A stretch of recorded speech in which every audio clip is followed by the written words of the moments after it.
1920 में अचानक भारत की तमाम मस्जिदों में दो पुस्तकें वितरित की जाने लगी। एक पुस्तक का नाम था कृष्ण तेरी गीता जलानी पड़ेगी और दूसरी पुस्तक का नाम था 19वीं सदी का लंपट महर्षि। ये दोनों पुस्तकें अनाम थी। इसमें किसी लेखक या प्रकाशक का नाम तक नहीं था और इन दोनों पुस्तकों में भगवान श्री कृष्ण, हिंदू धर्म इत्यादि पर बेहद अश्लील, बेहद घिनौनी बातें लिखी गई थी। और इन पुस्तकों में तमाम देवी देवताओं के बाद इतने बेहद रेखा चित्र रेखाटे गए थे जिसे हिंदू अगर देख लेता तो उसका खून खौल के उठ जाता। और धीरे धीरे ये दोनों पुस्तकें भारत की हर एक मस्जिदों में वितरित की जाने लगी। यह बात जब गांधी तक पहुंची तो गांधी ने इसे अभिव्यक्ति की स्वतंत्रता बताकर गौण कर दिया और कहा कि भारत में सबको अपने अपने विचार रखने का, अपने अपनी बातों को रखने का पूर्ण अधिकार है।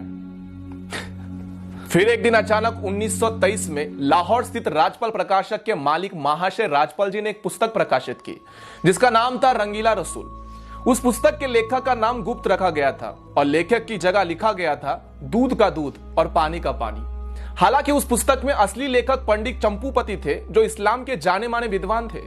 और सबसे अच्छी बात यह थी कि उस पुस्तक में कोई भी झूठ नहीं था बल्कि तमाम सबूतों के साथ बकायदा आयत नंबर, हदीस नंबर इत्यादि देकर कई बातें लिखी गई थी। 1.5 वर्षों तक रंगीला रसूल बिकता रहा पूरे भारत में, कहीं कोई बवाल नहीं हुआ। लेकिन एक दिन अचानक 24 मई 1924 को गांधी ने अपने समाचार पत्र यंग इंडिया में एक लंबा चौड़ा लेख लिखकर रंगीला रसूल पुस्तक की खूब निंदा करी और अंत में 3 पंक्तियां ऐसी लिखी: मुसलमानों को स्वयं ऐसी पुस्तक लिखने वालों को सजा देनी चाहिए। गांधी का यह लेख पढ़कर पूरे भारत के मुसलमान अचानक से भड़क गए और राजपाल प्रकाशक के मालिक महाशय राजपाल जी के ऊपर केवल 3 वर्षों में 5 बार हमले हुए। लेकिन गांधी ने एक बार भी हमले की निंदा नहीं की थी। मजे की बात यह है कि कुछ मुस्लिम विद्वानों ने उस पुस्तक रंगीला रसूल का मामला लाहौर उच्च न्यायालय यानी कि हाईकोर्ट में दायर किया। हाईकोर्ट ने 4 इस्लामिक विद्वानों को न्यायालय में खड़ा करके उनसे पूछा कि उस पुस्तक में ऐसी कौन सी पंक्ति है जो सही नहीं, आप स्वयं बता दीजिए। चारों इस्लामिक विद्वान इस बात पर पूरी तरह से सहमत थे कि इस पुस्तक में कोई गलत बात नहीं लिखी गई। फिर लाहौर उच्च न्यायालय ने महाशय राजपाल जी पर मुकदमा खारिज कर दिया और उन्हें बाइज्जत बरी कर दिया। फिर उसके बाद 30 अगस्त 1924 को गांधी ने यंग इंडिया समाचार पत्र में एक और भड़काने वाला लेख लिखा और इस लेख में उन्होंने इशारों में ऐसा लिखा था कि जब व्यक्ति को न्यायालय से न्याय नहीं मिले तब उसे अपने आप प्रयास करके न्याय ले लेना चाहिए।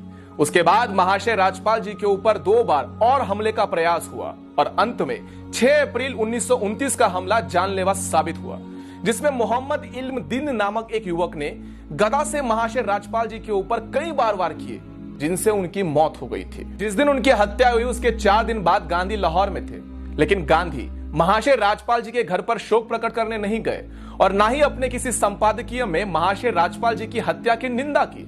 उसके बाद अंग्रेजों ने मुकदमा चलाकर मात्र 6 महीनों में महाशय राजपाल जी के हत्यारे इल्म दिल को फांसी सुना दी और वो भी इसलिए कि देश में हिंदू समाज जो था वो पूरी तरह से उबल रहा था और अंग्रेजों को लगा यदि उन्होंने जल्दी से फांसी नहीं दी तब अंग्रेजी शासन भी बर्खास्त हो जाएगा, खतरे में आ जाएगा।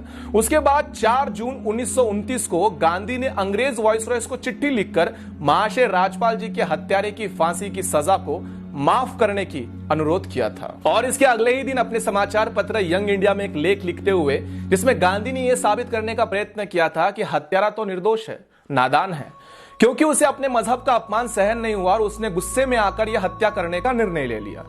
दूसरी तरफ तब तक के जाने माने बैरिस्टर मोहम्मद अली जिन्ना ने भी लाहौर हाईकोर्ट के अंदर बाकायदा एक बैरिस्टर की हैसियत से इस मुकदमे में पैरवी करते हुए कहा था कि अपराधी मात्र 19 वर्ष का लड़का है, लेकिन इसने जो अपराध किया है वो बहुत ही बड़ा जघन्य अपराध है। इसके अपराध को कम नहीं समझा जा सकता, लेकिन इसकी आयु को देखते हुए इसकी फांसी को सजा को उम्र कैद में बदल देना चाहिए या फिर इसे काले पानी में जेल में भेज देना चाहिए। लेकिन अंग्रेजों ने 31 अक्टूबर 1929 को महाशय राज्यपाल जी के हत्यारे मोहम्मद इल्म दीन को लाहौर जेल में फांसी पर चढ़ा दिया था। बापू, तुम्हारा अहिंसा का पाठ एक तरफा था।